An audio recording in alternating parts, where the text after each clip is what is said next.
right, let's see who's up next.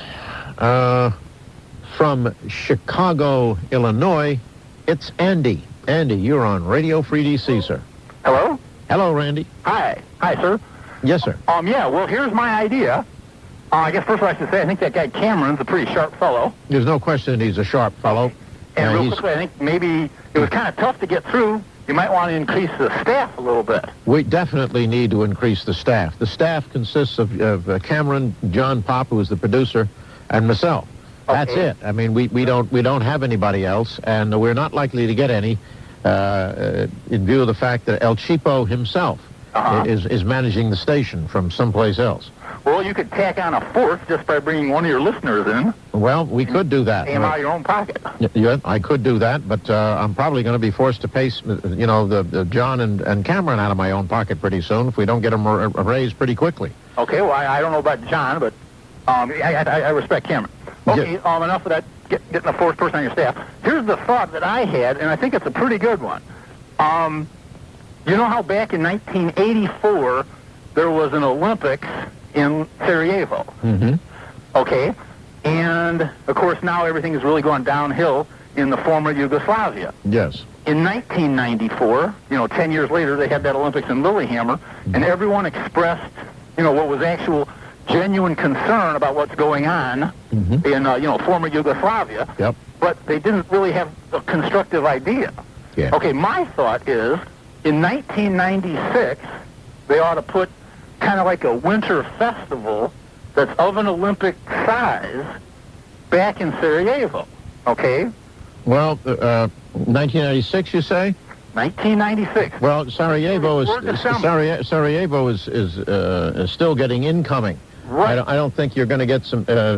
Assuming that you could rebuild Sarajevo by 1996, which I think is a dubious proposition at first, I don't know that you're going to be able to get very many people to go over there and sit in the stands and take incoming rounds. Right. You're absolutely correct. The kind of the smaller of the two problems would be rebuilding the venues. And, of course, if you rebuild the venues, you got to rebuild the hotels and restaurants and roads and everything else as well. First, you got to stop the fighting. Right. Like I say, the smallest problem is rebuilding, and it would take billions. I've contacted someone that studied it from Turner Enterprises. Oh, they've already studied that it would cost billions to rebuild the venues from 1984. Mm-hmm. Okay, and that's the smaller of the two problems. But I think you'd find world opinion could get mobilized for this. You know how there's corporate sponsors for, like, the Olympics? Sir, nobody is going to send money over there to be blown up. Well, I understand that. First you have to solve the first problem. You got to get some sort of stability in the area. Yes, well, that is a very serious problem in view of the fact that it's like saying, first we've got to get Adolf Hitler to stop invading France. All right. Well, you know how we finally did that, don't you? We had World War II. Yeah. Believe me, you're talking about by 1996. I'm in the Illinois National Guard. Well, it could be done, and I'll tell you how it could be done. Arc light missions, heavy bombardment by air over Serbia. Take out every Serbian power station, every Serbian waterworks, every bridge over the Danube in Serbia. Cut all their rail lines. Just destroy it in that sense. And that would I think, have them ease up on Sarajevo. Then maybe we could do something in Sarajevo. Right. And, well, I'm not quite... I got nothing against, Serbian people. I guess you were kind of focusing on military targets. Yes. But if that could be avoided, that would be better as well. Yes, that'd be fine. And what I'm saying is, if you could somehow... I mean, you got to get the UN in on this and every other... Wait a minute. The UN and NATO are already in there. And they got their thumb up their ass doing nothing. Right. But what I'm talking about is it's kind of, I don't know the best way to describe it, kind of a motivator. Well, I think getting shot at is a primary motivator to wanting to not get shot at. And the only way you do that is to kill the enemy. Let me tell you about Serbs. Serbs will kill without compunction and die without complaint. And what we need to do is make sure enough Serbs die without complaint to stop this. Right, but what you're saying could have been said about Germans back in the early 40s. And yet now we all know German people are basically like people everywhere else on the planet. Well, yes, but the German people back in the 1940s, actually in the late 1930s, World War II started September 1st, 1939, when the Stukas and the Panzers smashed their way into Poland, and the German people were totally supportive of it. All you need to do is if you were listening to my program when we did the review and comment on the news, I read Richard Grenier's column on Leni Riefenstahl. Just look at the film Triumph of the Will. Triumph of the Will. And she also did one about the 1936 Olympics. Yes, but that's not the relevant thing. The relevant thing is showing how the German people were in World War II. In World War II, they were totally behind Adolf Hitler, and I think you will find that the Serbs are totally behind, their mass murdering rapists who are assaulting another nation today. And there's only one way you deal with people like that, and that's a bullet. Well, what I'm trying to figure out a way around that. And here, I think, you know how every nation competes vigorously to get Olympics, all right? Mm-hmm. My thought, we'll put an Olympic-sized event there. There's going to be money for everybody. Wait a minute, sir. The Serbs don't give a fat rat's ass about the Olympics. They want the territory. They want to own it, and they're killing people and raping people to get it. And they're not going to stop because they'll make a few dollars in the Coca-Cola concession at the Olympics. But I think that world opinion will kind of get more focused. World on opinion. The situation. If you know how back in let me speak for just 1 second, if I could. Give me 20 seconds. In '94, in February, just a couple months ago, when world attention was focused on Lillehammer, Norway, mm-hmm. there was a ceasefire that came out of that. All right, a bombshell killed 62 people in Sarajevo. It was an artillery shell, wounded about 120. But the world's attention was focused on that because I think, in large part, the Olympics in Lillehammer that everyone was watching. Okay, so you take the genuine concern that was generated in Lillehammer and say, look, we're going to put a games together. The Serbians or the Bosnians, they're both shooting at each other. They're going to say, well, listen, there's multi-billion dollars here. You give it to Ted Turner, here's why. He deserves a crack at it because in 1986, he put his Goodwill Games in Moscow. That was the former... Wait a minute. All right, now your 20 minutes are up. There was no war going on in Moscow at that time. Ted Turner, I would not put him in charge of anything other than Jane Fonda, the American traitoress in the Vietnamese War. Now, the other thing I want to point out is that there was no combat going on in Moscow at that time. And sir, if you think that people are going to go into a war zone on the theory that people who are shooting at each other, raping each other, hate each other, and are trying to kill each other are going to stop because you're going to have an Olympics, I think you should join the Clinton State Department because that is about the caliber of thinking that goes on in there. Right. I already have joined the Illinois National Guard. Well, that's helpful. I'll go to help, in some sort of a Peace Corps capacity to help put this thing together. Now, if you read how difficult it was... How old are you? And I wasn't talking about James. No, how old are you, sir? I'm 40. Okay, are you married? No. Okay, I was going to say, prepare your wife to be a widow, make your will, and pay up your life insurance if you're going to go in a Peace Corps or any other capacity. That's why you remember what happened to that little white girl who went down there into South Africa, and she was going to bring peace about during tribal warfare? She got a spear through the head. I'm not going without proper backup. All right, but I'll go. Well, now if you're talking about troops on the ground, yeah. Well, that would work, a massive invasion, but I don't think the American people will support it. And I'm trying to avoid that. Okay, if you read, I'll ask. And you're going to avoid that by telling them they're going to make money on the Olympics, sir? Right. I got nothing against Serbians. I got nothing against Bosnians. To me, they're all former Yugoslavians. Yeah. Well, how do you feel about Nazis? Well, I have unequivocal feelings that they were bad. Yeah, well, the Serbs are not as bad as the Nazis, only in that the Serbs will stop killing Muslims when they have all the land. The Nazis would never stop killing Jews until they had every last one slaughtered on the earth. That's the difference between Serbs and Nazis. Right. Now, you're kind of, well, let me get general here for a second. What have you been to date? All right. I'll be even more general. All right. All right. Back in World War I, the German people lost, right? Yep. Okay. And then they turned to kind of negative leadership. Okay. Well, no, not initially. You had the Weimar Republic. You had the Weimar Republic before you had Adolf Hitler. Right. Okay, well, I've heard that during World War II... And Adolf Hitler, I think, could be correctly characterized as rather negative leadership, yes. Yes, definitely. I said unequivocally. All right.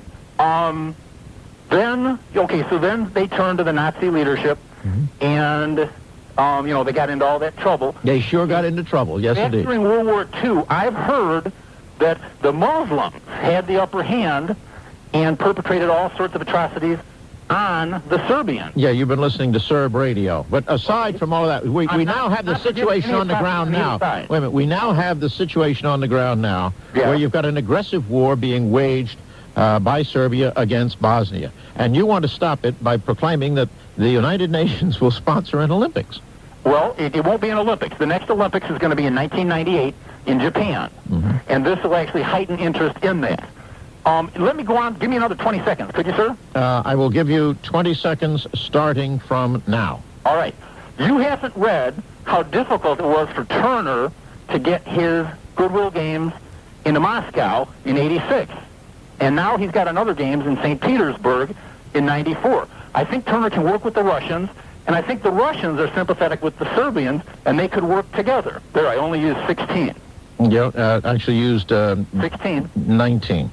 All right, I stand corrected. Okay, now I'm sure you're quite right that the Russians, once having cooperated with the games with Ted Turner, would do so again, because Ted Turner is sympathetic to the Russians. He always has been. Ted Turner is the current husband of the American traitress Jane Fonda. Mind you, I'm not. Now the fact that he could probably organize another game in Moscow, but that is not the point. Nobody's going to organize a game in a war zone that is not a loony.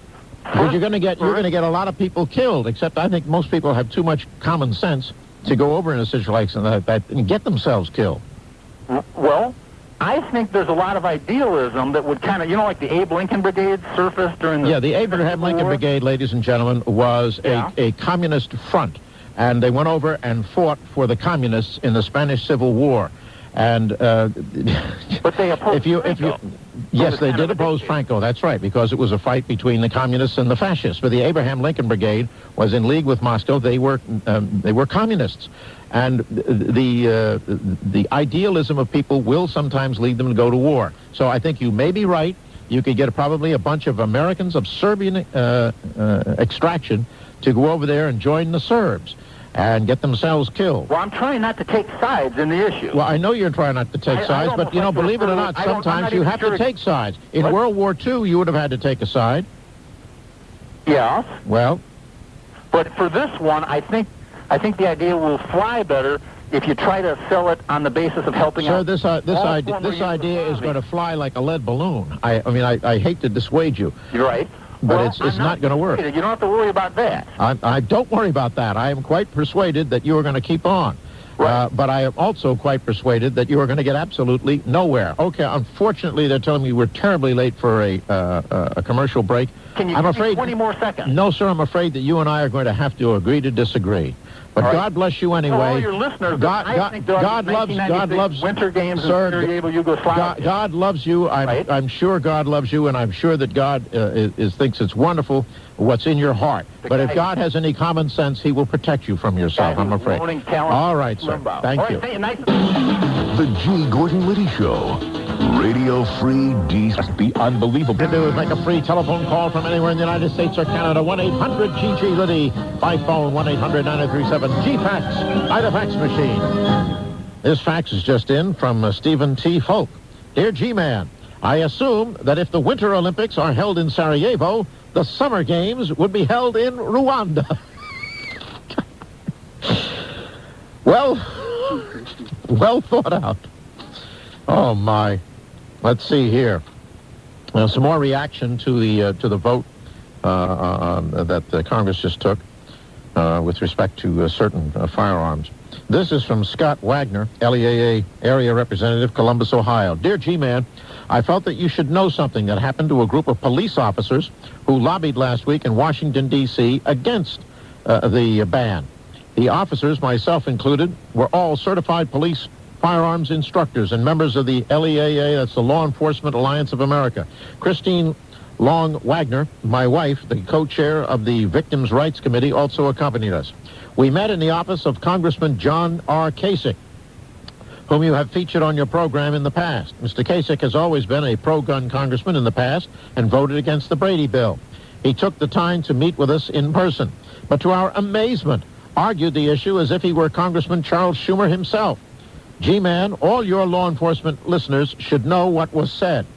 The attitude displayed by Mr. Kasich was also displayed by other members of Congress who voted for the ban. When we told Mr. Kasich that off-duty officers would not be exempt from the 10-round magazine limitation on their off-duty pistols by the ban, a fact of the legislation that was never brought out in the media, Kasich said 10 rounds should be enough. The officer can just reload.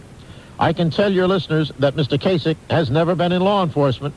I can tell you that, too. I've been in law enforcement. So I doubt he has any experience in off-duty deadly force encounters or in training officers for those encounters. My wife, a victim of a brutal rape in her home, now feels safe at home only because of the 16-shot Glock Model 19 that she keeps by her side. Her point to Mr. Kasich was that if she was limited to 10-round magazines and was again to be attacked, she was worried that what would happen if she missed, if there were more than one assailant, or if the assailant was pain insensitive. There are many cases on record where assailants took up to 40 9mm hits before being incapacitated. That's true, ladies and gentlemen. That is why I have always said you don't want a 9mm. You want the 45 ACP. Whether he's pain insensitive or not, it'll knock him on his ass. Mr. Kasich's answer to her was that she could just reload. As Mr. Kasich was also never a rape victim, I doubt if he knows the difficulty of acting under a terror-filled situation like a home invasion. Finally, G-Man, gun owners, civilian and law enforcement, did do their part. In all the offices we visited, everyone said calls and letters were running as high as 10-1 against the ban. However, representatives like Mr. Kasich, who said that those results were, quote, not representative of the population, and that if, quote, a survey was taken, 80% of the people would support the ban, end quote, ignored their constituents. The people not calling and writing, regardless of their position, are not the ones who vote. And Mr. Kasich is up for re-election in the fall. I hope all listeners in the Central Ohio area keep that in mind. Yes, ladies and gentlemen, I hope that all listeners in the Central Ohio vote for Mr. Kasich's opponent, whoever he is. As a matter of fact, tell me who he is, and I will promote him. This is just appalling. And if you think this person was worked up, listen to this. This is, so, exactly how many votes do you suspect that lying, cowardly, no-good, blithering, pompous son of a bitch bought to support this ban on, quote, assault-type, end quote, weaponry? What we really need to ban are liberal-type career politicians. These loathsome, bleeding-heart left-wingers, led by that disgraceful pussy we call president, seems hell-bent, determined on turning this country into the spineless, lackluster weakling personified by our worthless leader and her husband, Bill. My, what a horrid excuse for a man. I do not necessarily consider myself a flag waver, but I most certainly appreciate for what it is so that so many have fought and died. I am sickened by yesterday's political left turn and sit here fighting off the waves of irrational anger with enough vitamin supplements to choke a whale. How dare anyone tell me how I can and cannot protect my family and defend my property? How dare anyone tell me I cannot be well armed as my adversary? It used to be a man's job. No, his duty to protect his family and defend his property at any cost with whatever means necessary. Not anymore. Today, a man is expected to be as helpless as a little girl in an effort to equalize the sexes. America is my home, but I refuse to live on my knees at the mercy of illiterate, violent, repeat criminals with high self-esteem. I'm out of here. I'm packing my bags and moving to Singapore, where my wife and children can safely walk the streets in the evening. My prompt return to America will be celebrated the day you are elected president. Good heavens. Don't worry about being a multiple felon. As soon as a black pregnant woman felon with AIDS wants to run for president, I'm sure the D.C. Brat Pack liberals will allow all felons to run for president. Who knows? Maybe a lead by a couple of million votes will be given to felons based on their levels of self-esteem. And it's a sign, simply the Howard Music Company in Oakton, Virginia. Well, I have no intention of running for president, but I'm certainly going to do what I can to get rid of... Actually, I think this was a mild characterization of our current president. I think, madam, you have understated things, and I wish you would not be so vague and ambiguous in the expression of your feelings about President Clinton. Oh, my. Whew, absolutely right. By the way, seriously now, we're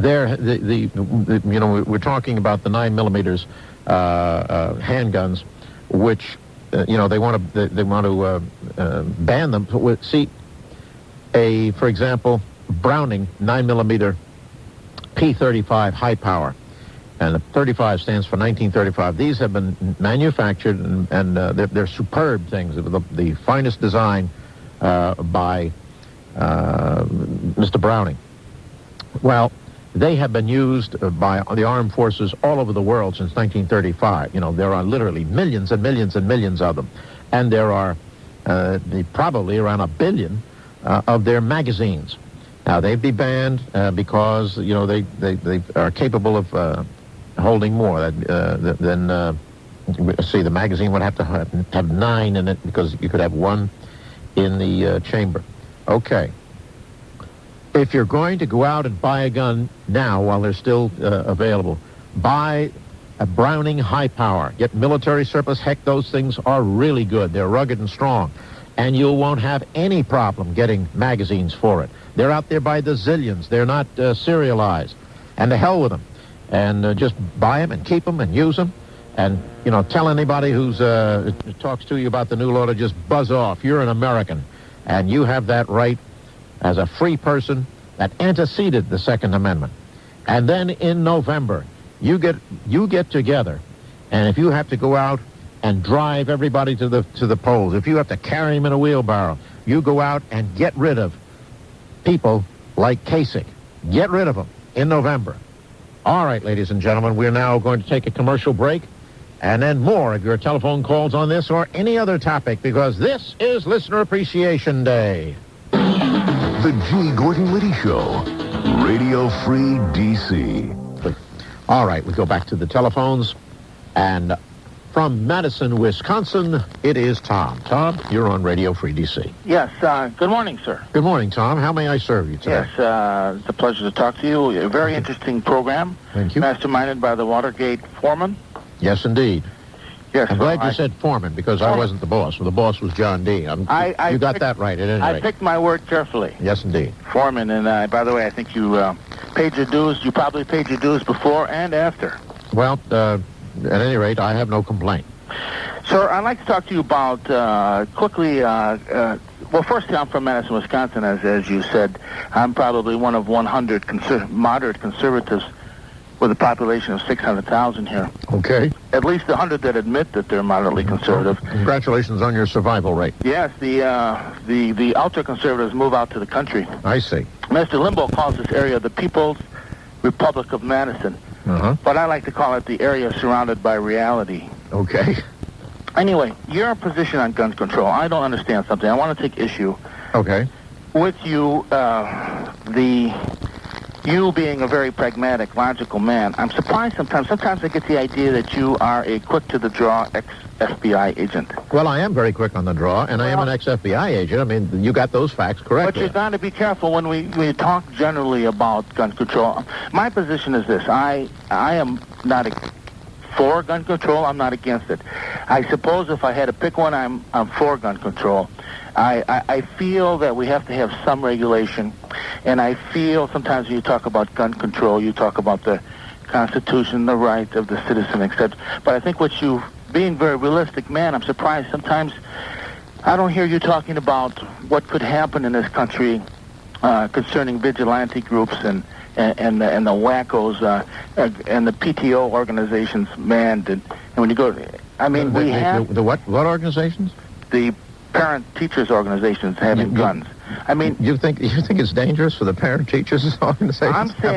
I'm saying if we don't get some gun control in this country, that everybody will be armed and that people will go crazy. They'll get to be the key word is vigilante. Okay, well, vigilante. Okay, now, how do you define vigilante, first of all? As people that get scared and arm themselves to like Koresh and then shoot at everything that moves.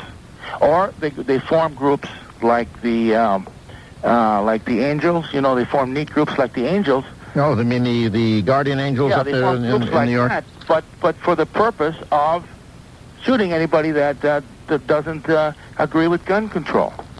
So you would define a vigilante as someone who is prepared to shoot anybody who favors gun control. Or doesn't agree with their political ideology.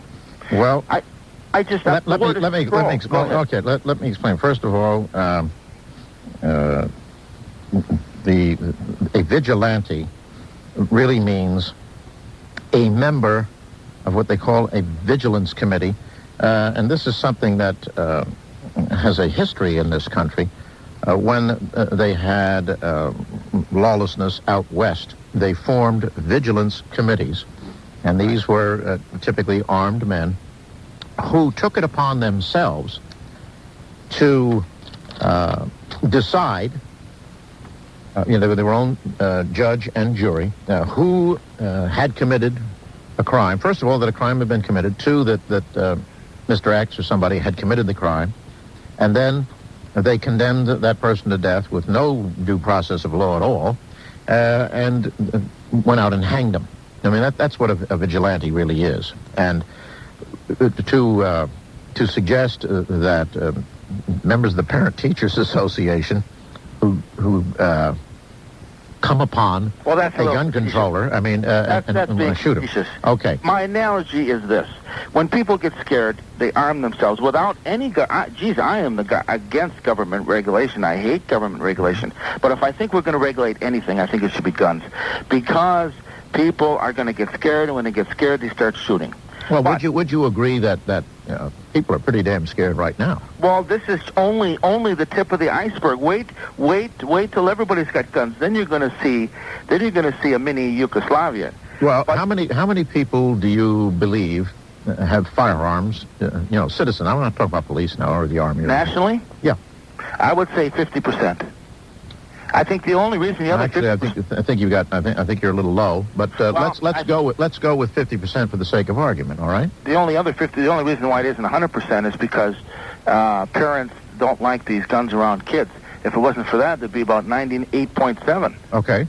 Now we've got, I think, let's just say 260 million people in the United States today. What's your percentage, by the way? I would say that it's probably 60%. Okay. 60%. But what that means is that you've got over 100 million people right now who possess firearms. Now, your theory seems to me to be one based on the physics principle of critical mass. In other words, you don't have the ordinary citizens, the decent law-abiding people who possess guns now running around shooting people like crazy. But you seem to think that once we get up to a certain percentage of the population, then they'll all go crazy, sort of by magic. When you add chaos, and a president doesn't know what he's doing, when you add those two things, when they get seriously heavy and people are armed, in other words, people don't. Well, let us take a recent example where you had chaos, and where there were people who were armed, and where there were people who were not armed, and let us examine what happened. Okay. The riots in south central Los Angeles. Now, the bulk of the people down there who were non-rioters were unarmed. A lot of the rioters, the bad people, they were armed because criminals always are. The Asian merchants, however, the Koreans, who understood their right to keep and bear arms, they had them, and so they went up and stationed themselves on the roofs of the buildings of their places. And when the bad people came to pillage and burn and loot and what have you, they fired a few rounds at them, and that was that. Their places were not touched. Their places were not touched. Now, I would not consider that going crazy. Right. Well, you have a good point, but that incident in South Central L.A.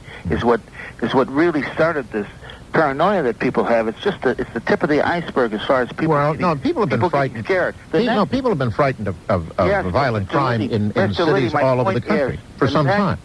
The next East and South Central LA is gonna make that look like a Kool-Aid party. All right, but one of the things I suggest to you is why the next one in South Central LA will not be quite as bad is because the example of our Korean citizens and would-be citizens was so great that many of the others proceeded to arm themselves, find out how to use firearms safely and accurately, and the next time you're going to have a lot more than the Koreans up on the roofs of the buildings, and that's going to really hold it down. And I like that. All right, listen, but I don't want to argue this point any further. Let me finish by saying this. Here's my real position on gun control. Yeah. I believe that every county or province or every county in the nation or even every state should have its own gun legislation. And therefore, in Madison, Wisconsin, we'll allow AK-47s here. But if I don't like that, I'll move to Milwaukee where there's none allowed. In other words, each community or county can say, we, according to our philosophy, our politics, and most important, our geographic terrain.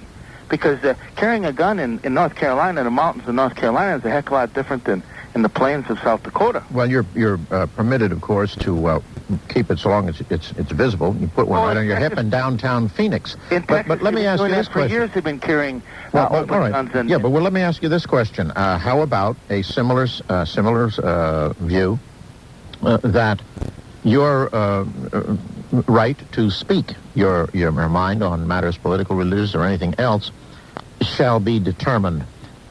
A local option. I mean, if in Milwaukee they don't want to have freedom of speech, or maybe you can only talk about politics and not about religion, that's okay because you can move to Madison where you've got complete freedom of speech. How do you feel about that? Well, I think it's a poor analogy. I wouldn't agree with that. Well, tell me why it is a poor analogy. Because it's one thing to have freedom of speech. Because in every geographic terrain or in every political environment, it's easy to get up on a platform and say what you feel. That's what's so great about this country. But that's a lot different than saying in Milwaukee we want guns and we'll sell them on Main Street, and in Madison we're not. Well, I'm afraid you missed my point. My point is that in one case, you are perfectly happy with local option with respect to one of the freedoms granted in the Bill of, not granted, but discussed in the Bill of Rights. My only option. It's my only exception. And you have, and you don't permit the same optional system for the First Amendment, and I find that inconsistent.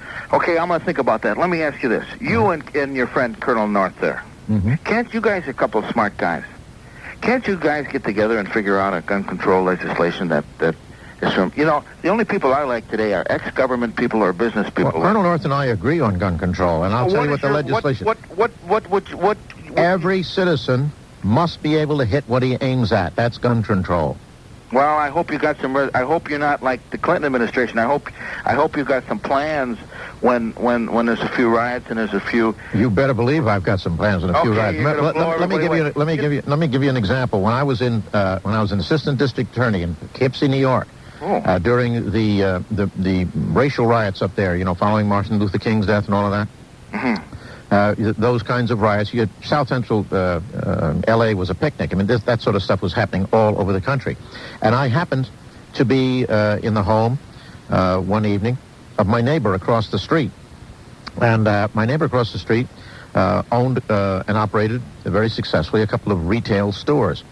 And he had fought with the 7th Infantry Division on Okinawa in World War II. These are the guys who went into battle against the Japanese with stakes lashed to the side of their tanks with the impaled heads of dead Japanese warriors on those stakes. Yeah. And there had been a threat from some of the riot leaders to break out of a certain section of town and to go up where the white folks lived, and they were going to do this and they were going to do that and do the other thing.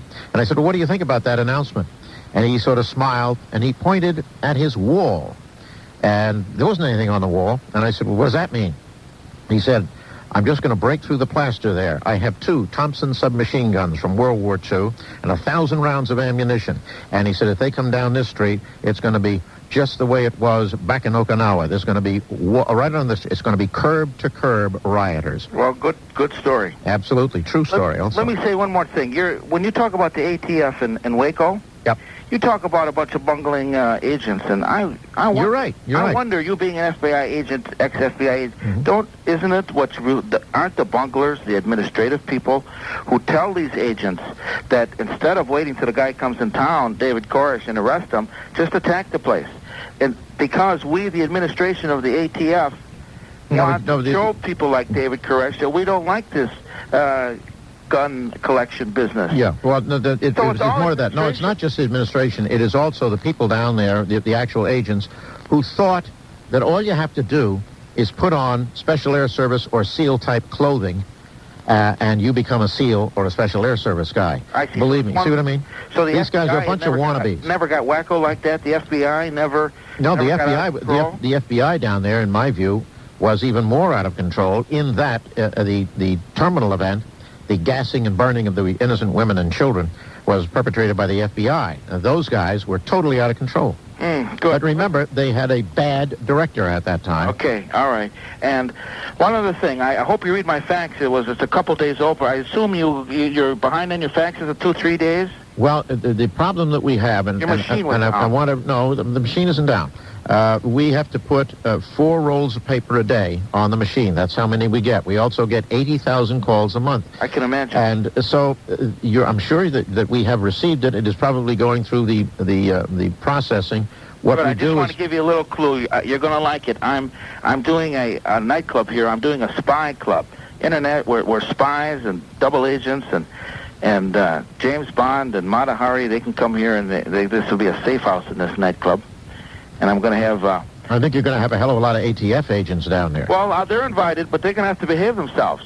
And there's... that's an oxymoron, an ATF agent who behaves himself. I understand. Anyway, I have clocks from all over the world.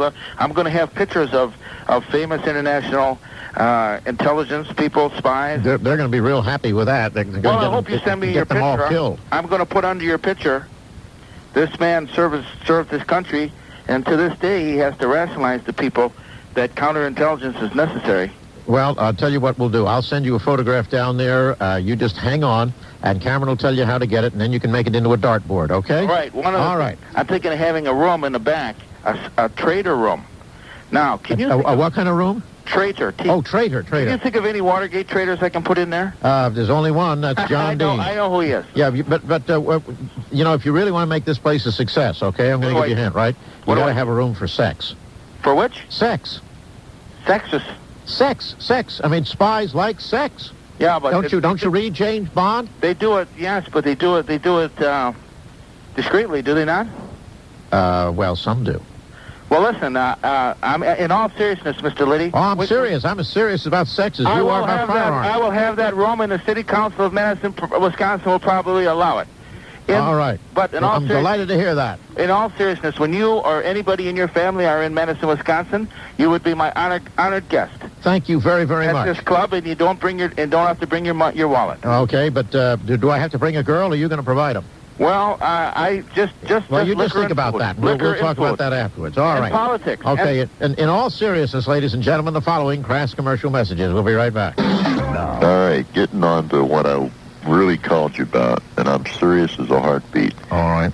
Did you or did you not talk to Chuck Colson at President Nixon's funeral? I didn't even see him there. I know he was there because of news reports, but I didn't even see him. I had a bet with a guy that you did not talk to him. No, I didn't. I didn't even see him. I didn't lay eyes on him. Okay. Second thing. Why is it that when this guy was in prison, and you see this happen to a lot of people on death row, but, of course, he wasn't in that category. But why is it that guys like this always find Christ when they're in prison? Well, no, he didn't find Christ when he was in prison. I got to be fair to Chuck. I mean, Chuck and I are not buddies, but Chuck found Christ during the Watergate thing, and it just astonished me. He found Christ and started feeling really guilty, and so he pleaded to a non-crime. This guy felt so guilty that he just felt that he ought to be punished.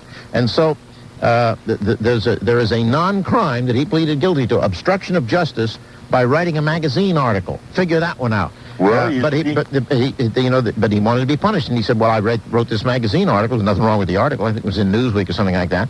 I read his book, and the impression I got was that he didn't find Christ until he was in prison. No. He was in this prayer group with I think a prominent senator at the time, and he was feeling really guilty. And they weren't accusing him of anything that he. So he said, "Well, listen, I wrote this magazine article." So this guy went to jail for writing a magazine article because he felt guilty. Wow. And he had found Christ beforehand. I mean, I've never seen somebody have guilt like that except for a Roman Catholic, and he's not a Roman Catholic. Yeah, well, I've always believed in Christ myself, but I just wondered why he had to find him in prison. So now No. He didn't find him in prison. I mean, he was legitimately converted prior to that. Felt guilty. Wasn't enough that God could forgive him. He had to get punished. So he pleaded guilty to a non-crime. I mean, anybody that he had him, write this indictment for obstruction of justice, writing a magazine article. Hell, anybody who was indicted for that, not guilty, in a song, just probably on a motion. But he said, "No, I'm guilty, and I'm going to go to jail for writing this article." Was John Dean also there? They showed him on TV right after they panned the... I did not see him there, nor did I hear that he was there, and if I had seen him there, I'd have thrown his ass out personally. That's what I was thinking. I really do. And wouldn't have been any trick. He's a little wimp. One more thing before I let you go, and you got that right. He is a wimp. He's more than that, but they won't let me say it on television. I know it. I got to tell you. Little Richard Head. Pardon me? He's a little Richard Head. Yeah, you got that right. Yeah. But listen, I got to tell you, in D.C., and there's a few places in Virginia, you may hear, if you're ever up late at night, and I know you are, because I think I heard you say one time you were suffering from insomnia. No, I don't suffer from insomnia. I don't get much sleep, but it's not... I can sleep... because of my years in prison where I sleep on a concrete slab and everything, I can sleep anywhere at any time. My problem is I get up at 5 o'clock in the morning to go take care of the dog and feed the dog and get my breakfast and everything and get on the road because I got a long commute in heavy traffic to get out here. And then, by the time I finish work, I get home at about 7, maybe a little after 7. And again, I got to take the dog out. And then I get to eat. Mrs. Liddy will feed me if she's not, pissed off at me that day, and that's so I get to eat about twice a week.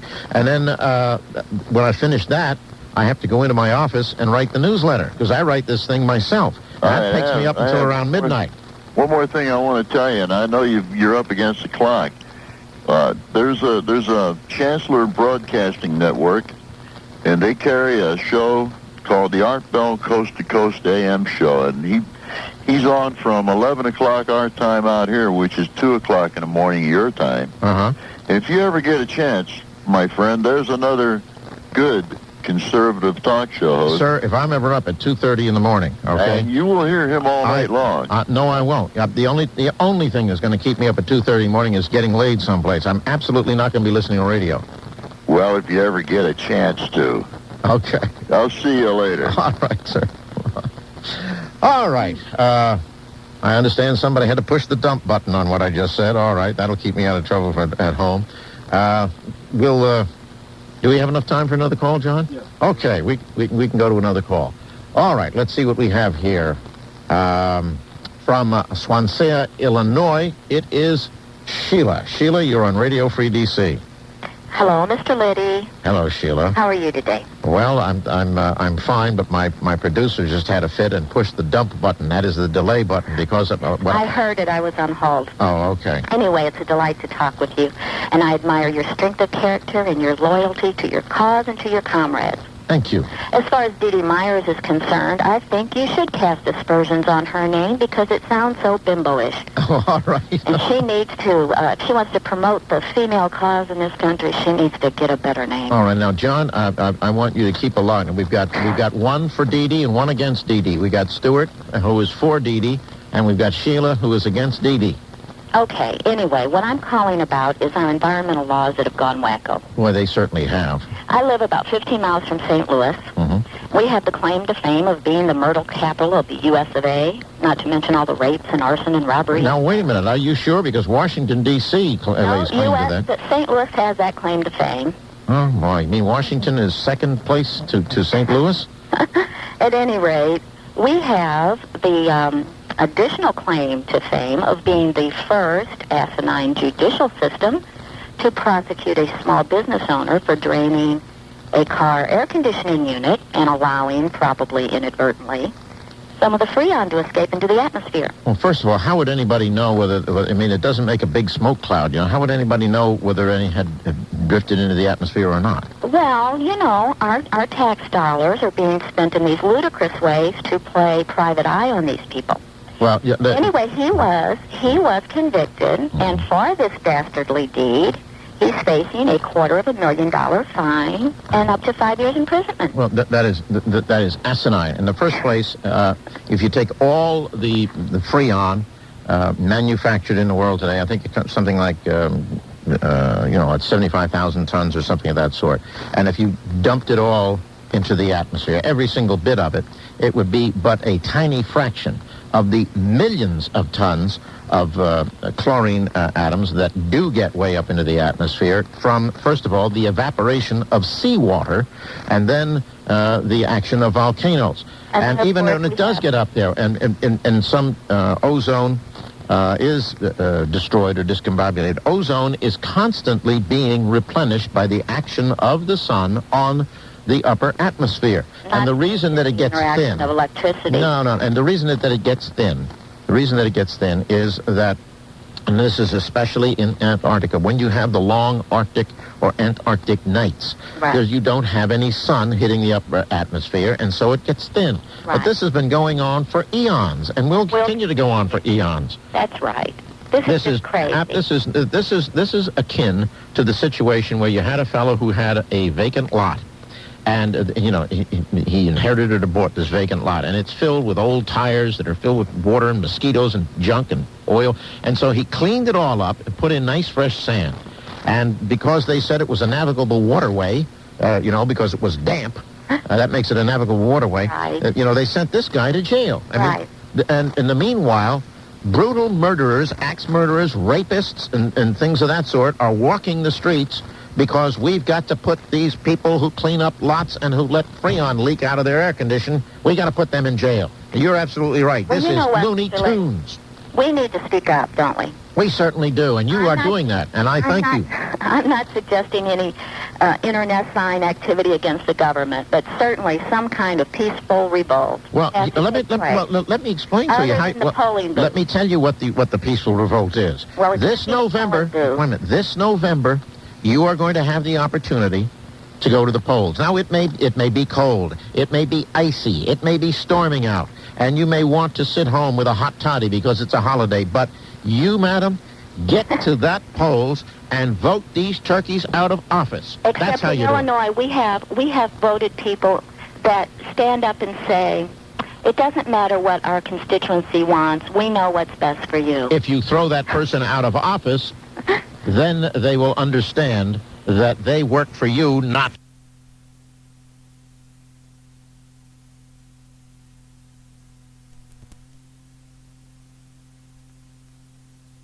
Coming up next from Anchorage, Alaska, it is Lynette. Lynette?